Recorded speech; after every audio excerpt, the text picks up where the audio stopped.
নামাজ ছেড়ে দিয়েছো, তওবা করো, মাফ করে দেবো। জেনা করেছো, তওবা করো, মাফ করে দেবো।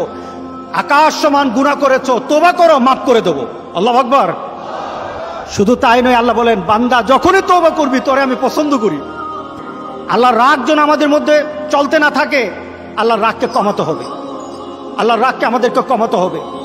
এই রাগ কমানোর জন্য আমাদের কি করা দরকার? আমাদেরকে কি করতে হবে? আল্লাহর রাগ কমিয়ে দেয়, আল্লাহর গজবকে কমিয়ে দেয়। আল্লাহর সকল ধরনের বান্দার প্রতি যে ক্রোধ থাকে, এটাকে কমানোর জন্য সবচেয়ে উৎকৃষ্ট মাধ্যম হলো তওবা। বলেন কি? তওবা।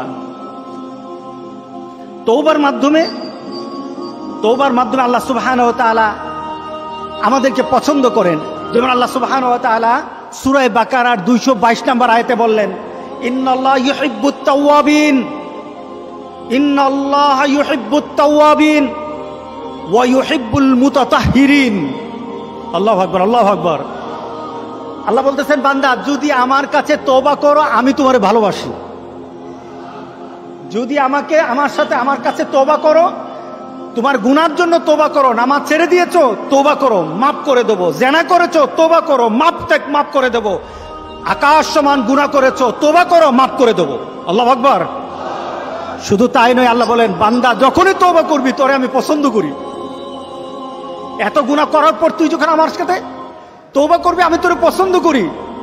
শুধু তাই নয়, আল্লাহ সুবহানাহু ওয়া তাআলা বলেন, যারা মুতাতাহহিরিন, যারা পবিত্রতা অর্জন করে, আল্লাহ তাদেরকে পছন্দ করেন। আমরা পবিত্রতা অর্জন করি কি দিয়ে? উযু দিয়ে। বলেন কি দিয়ে? উযু দিয়ে। আমরা পবিত্রতা অর্জন করি তওবার মাধ্যমে। প্রথম এটা হলো আত্মার পরিশুদ্ধতা।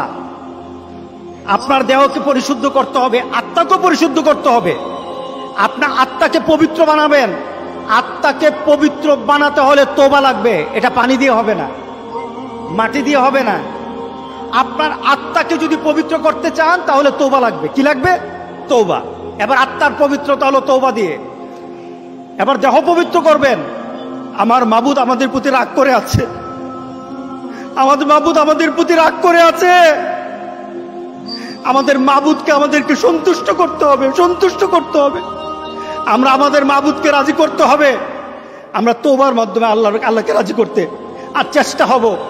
গোটা পৃথিবীর মুসলমান আর সময় নাই। সুতরাং আমরা আল্লাহর কাছে প্রাণ বলে আজকে কাঁদি। যারা নামাজ পড়ো না, তুমি টের পাও না, মসজিদের দরজা তোমার জন্য বন্ধ হয়ে যাবে। তুমি মনে রেখে দিও, মসজিদের সাথে তোমার সম্পর্ক তোমার হয় নাই, তুমি জান্নাতের দরজাও তুমি খুলতে পারবা না।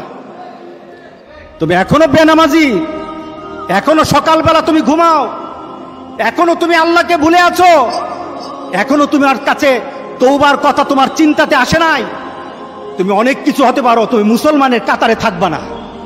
তুমি অনেক কিছু হতে পারো, তুমি ইসলামের কাতারে থাকবা না। সুতরাং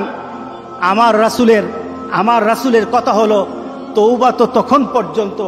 আমার আল্লাহ বলেছেন, লাইসাতিত তাওবাতু লিল্লাযিনা ইয়ামালুনা সাইয়্যাত। একটা মানুষ পাপ করার পর সে তওবাটাকে লেন্দি করে, তওবাটাকে সে দূরে সরিয়ে দেয়, মনে করে এখন না আরো পরে তওবা করব, খালি পরে করতে থাকে। তার জন্য তওবা নাই। হাত্তা ইদা হাদরা আহাদাহুমুল মাউত, যখন মৃত্যুর দুয়ারে চলে যায়, যখন সে ইনসেপ্টিকেরিয়াতে চলে যায়, যখন সে বিভিন্ন ধরনের আইসিইউতে যায়, তখন বললে ইন্নী তুবতুল আন, এখন তওবা করতেছি। আল্লাহ বলেন, এটা আমার কাছে তওবা না। যারা এইভাবে তওবা করে তাদের তওবা, আল্লাহ বলেন, লাইসাতিত তাওবা, এটা তওবা নয়, এই তওবা আমি কবুল করি না। রাসূল সাল্লাল্লাহু আলাইহি সাল্লাম বলেছেন, মা লাম ইয়াতাগারগির, যখন গড়গড় আরম্ভ হয়ে যাবে তখন আর তওবা কারো কবুল করা হবে না। গোটা পৃথিবীর মধ্যে কিন্তু গড়গড়ার পর্যায়ে চলে আসছে। এখনই আমাদেরকে ফিরে আসতে হবে। আমরা যদি মুমিন হই, রাসূল সাল্লাল্লাহু আলাইহি সাল্লাম আমাদেরকে বলেছেন আমাদের জীবনটা, মুমিনের জীবনটা হবে আশ্চর্যজনক, আর কাফেরের জীবনটা হবে ভীতিকর।